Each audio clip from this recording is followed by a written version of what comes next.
அமைச்சர் என்ற முறையில் இந்த மாமன்றத்தில் மதிப்பிற்குரிய எதிர்க்கட்சி தலைவர் அவர்கள் சொன்ன சில செய்திகளுக்கு சில வரி விளக்கங்களை உங்கள் மூலமாக வழங்க விரும்புகிறேன். தன்னுடைய பேச்சிலே மாண்புமிகு எதிர்க்கட்சி தலைவர் அவர்கள் சில விளக்கங்களை ஆக்கப்பூர்வமாக ஆதாரத்தோடு கூறியிருந்தால் அதை குறிப்பிடுத்து அதன்படி இந்த தமிழ்நாடு அரசு தன்னுடைய திசைவழி போக்கை சரியான முறையில் செலுத்திக் கொள்ள தயாராக தான் இருக்கிறது.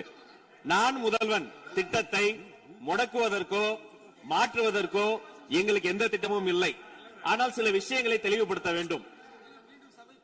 40 நாள் விரதம் முடிப்பது போல 40 நாட்கள் ஆட்சியை இந்த தாவேக அரசு நிறைவு செய்திருக்கிறது.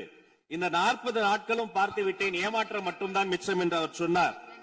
ஆனால் மக்கள் திமுகவினுடைய 40 நாள் அல்ல 5 ஆண்டுகளையும் பார்த்துவிட்டு அந்த வந்த ஏமாற்றத்தால் தான் இப்படி ஒரு தீர்ப்பை எங்களுக்கு வழங்கி இருக்கிறார்கள்.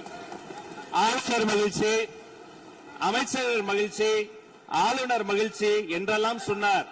இந்த அரசில் தமிழ்நாடு மக்கள் மகிழ்ச்சியாக இருக்கிறார்கள் என்பதை தான் இன்றைய சட்டமன்றத்தினுடைய போக்கு காட்டுகிறது.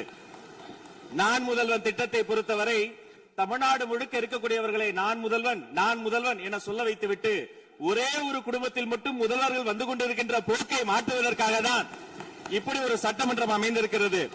தமிழ்நாடு வரலாற்றில் முதல் முறை முதலமைச்சர் மட்டுமல்ல, மாண்புமிகு சி ஜோசப் விஜய் அவர்கள் முதல் முறையிலேயே முதலமைச்சராக இருக்கிறார். அவருக்கு பிறந்தநாள் வாழ்த்துக்களையும் சொல்லிக் கொண்டு, நிதி ஆயோக் கூட்டத்தில் மாண்புமிகு முதல்வர் சொன்னதெல்லாம் 40 நாட்கள் நீங்கள் செய்திருக்க முடியாது, அது திமுக தான் காரணம் என்று சொன்னார்கள். நானும் அதை தான் சொல்கிறேன்.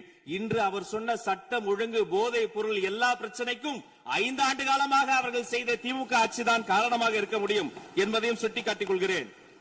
பள்ளி மாணவர்கள், ஒரு கல்வித்துறை அமைச்சர் நான், பள்ளி மாணவர்களினுடைய புத்தக பையிலே அன்றைய முதல்வர் ஸ்டாலின் படத்தை நாங்கள் போடவே இல்லையே என்று பெருமையாக சொன்னார். அப்புறம் ஏன் சார் லேப்டாப்ல மட்டும் அந்த படத்தை போட்டீங்க? நீங்க லேப்டாப்பில் போட்ட படத்தை எங்கள் மாணவர்கள் திண்ணர் வைத்து அழித்து விட்ட காட்சிகளும் சமூக வலைதளத்தில் பார்த்துக் கொண்டுதான் இருக்கிறோம். ஒரு வரியில் சொல்லுகிறேன், கோயில் பிரச்சனையை முத்தமிழறிஞர் டாக்டர் கலைஞரினுடைய வசனத்தையே சொல்கிறேன். நாங்கள் கோயில் கூடாது என்று சொல்லவில்லை, கோயில் கொடியவர்களின் கூடாரமாக மாறிவிடக் கூடாது என்றுதான் சொல்லுகிறோம். தூய்மை தொழிலாளர்களை இன்றே பார்த்து விட்டதாக முன்னாள் முதல்வர் பார்த்து விட்டதாக சொல்கிறார்கள். எங்கள் கேள்வியே அதுதான். 10 நாட்கள் ஒரு வாய் சாப்பிடாமல் உண்ணாநோம்பு இருந்த போது நானும் எனது சகோதரர்கள் அண்ணன் ஆனந்தும் ஆதவும் போய் பார்த்தோமே. இன்று தூய்மை தேவதைகளை பார்க்கிற திரு ஸ்டாலின் அவர்கள் அன்னைக்கு ஏன் சார் பார்க்கல? ரிப்பன் மாளிகைக்கு அட்ரஸ் தெரியலையா? எப்படி போக வேண்டும்